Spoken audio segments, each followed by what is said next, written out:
जानिए अधिक मास में क्या करना चाहिए और क्या नहीं। हर वर्ष श्राद्ध पक्ष की समाप्ति के बाद नवरात्रि अश्विन मास में ही आरंभ हो जाती है, परंतु कई बार अधिक मास लगने के कारण एक महीने के अंतर पर नवरात्रि प्रारंभ होती है। ऐसा संयोग कई साल बाद बनता है। अश्विन महीने में अधिक मास की शुरुआत हो रही है। आओ जानते हैं कि इस मास में क्या करना चाहिए और क्या नहीं। यह महीना धर्म और कर्म के लिए अत्यंत उपयोगी है। अधिक मास के अधिदेवता भगवान विष्णु हैं। इस मास की कथा भगवान विष्णु के अवतार नरसिंह भगवान और श्री कृष्ण से जुड़ी है, इसलिए इसे पुरुषोत्तम मास भी कहा जाता है। इस माह में उक्त दोनों भगवान की पूजा करनी चाहिए। पुरुषोत्तम भगवान का षोडशोपचार पूजन करना चाहिए। क्या पुरुषोत्तम मास में सोना हम खरीद सकते हैं? इस मास में श्रीमद् भागवत गीता में पुरुषोत्तम मास का महात्म्य, श्री राम कथा वाचन, विष्णु सहस्त्रनाम स्तोत्र का पाठ वाचन और गीता के पुरुषोत्तम नाम के 14वें अध्याय का नित्य अर्थ सहित पाठ करना चाहिए। यह सब नहीं कर सकते तो भगवान के ओम नमो भगवते वासुदेवाय इस द्वादशाक्षर मंत्र का प्रतिदिन 108 बार जाप करना चाहिए। इस माह में जप और तप के अलावा व्रत का भी अत्यंत महत्व है। पूरे मास एक समय ही भोजन करना चाहिए, जो आध्यात्मिक और सेहत की दृष्टि से अत्यंत उत्तम होता है।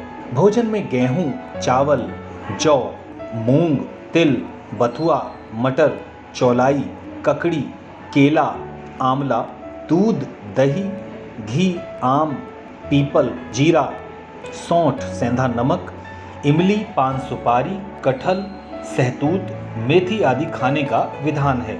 165 साल बाद अधिक मास का ऐसा योग कि होंगे सभी संकट दूर। इस मास में भगवान के दीपदान और ध्वजादान की भी बहुत महिमा है।